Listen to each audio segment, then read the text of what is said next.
নমস্কার, আমাদের কৃষ্ণা টক্স বাংলা চ্যানেলে আপনাদের স্বাগতম। আজকের আলোচনা সনাতনী শাস্ত্র ভাণ্ডার থেকে জীবন দর্শন। সনাতনী শাস্ত্র আমাদের জীবনকে আলোকিত করে।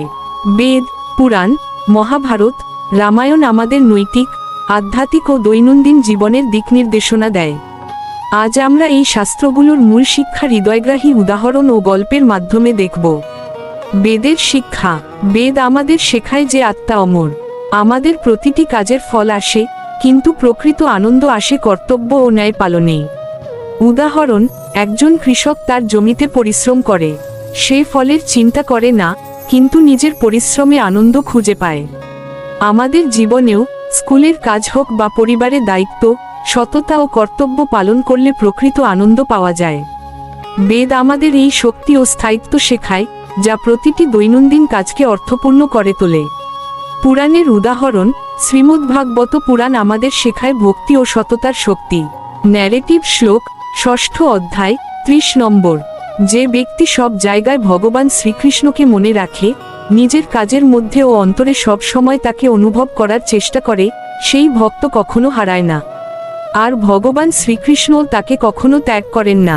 সত্যিকারের ভক্তি ও ধ্যান তার সব বিপদ কাটিয়ে দেয়, তার জীবন আলোকিত করে।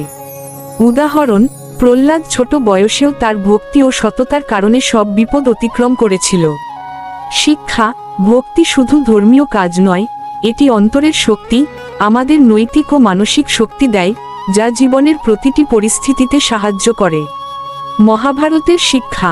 মহাভারত আমাদের নৈতিক দ্বন্দ্ব, সিদ্ধান্ত গ্রহণ ও ধৈর্যের শিক্ষা দেয়। উদাহরণ, অর্জুন যখন যুদ্ধ নিয়ে দ্বিধায় পড়ে, শ্রীকৃষ্ণ তাকে ন্যায় ও কর্তব্যের পথ দেখান। মূল শিক্ষা। নৈতিক দ্বন্দ্ব এড়ানো যায় না। সততা ও ধৈর্যের সঙ্গে সিদ্ধান্ত গ্রহণ গুরুত্বপূর্ণ। দৈনন্দিন উদাহরণ, স্কুলে, পরিবারে বা বন্ধুদের সঙ্গে ছোট বড় সিদ্ধান্তে সততা বজায় রাখা মহাভারতের শিক্ষা অনুসরণ। মহাভারত আমাদের শেখায়, কখনোই নিজের নৈতিকতা ও কর্তব্যকে ভুলে যায় না, কারণ সত্যিই সেই পথই শান্তি ও আনন্দ দেয়।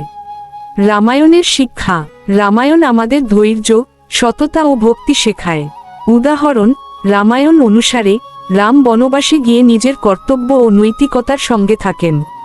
হনুমান ও অন্যান্য চরিত্রদের সহায়তায় তিনি সব বিপদ অতিক্রম করেন। শিক্ষা। সত্য পথে অটল থাকা ও নৈতিকতা অনুসরণ করা। উদাহরণ, রামের ধৈর্য ও হনুমানের ভক্তি আমাদের শেখায়, ধৈর্য, সেবা ও প্রেমের শক্তি জীবনে অপরিহার্য। দৈনন্দিন জীবনে প্রয়োগ। শাস্ত্রের শিক্ষাগুলো কেবল পড়ার জন্য নয়, জীবনে প্রয়োগের জন্য।